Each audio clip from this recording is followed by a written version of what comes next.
السلام عليكم. الله أكرم في شهري الكريم. بعد وحدة من سوالفنا العراقية، سوالفنا الإسلامية، هناك وجه واحد قال أنا قاعد دا أصلي ودا أقرأ المعوذات وقمت أتثاوب، هاي الناس حاسدين. قال لك لا دقيقة خلنا فهمك، استقر واستشن.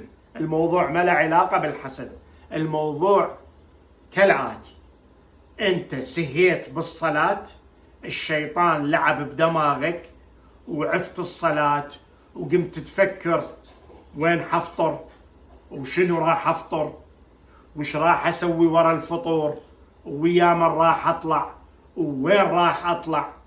فالحسد ما له علاقة بالموضوع. فأنت الخاطر صلاة المغرب اللي هي 3 ركع، ركز بقراءة قرآنك وركز بصلاتك حتى رب العالمين يرحمنا جميعا. والسلام عليكم ورحمة الله.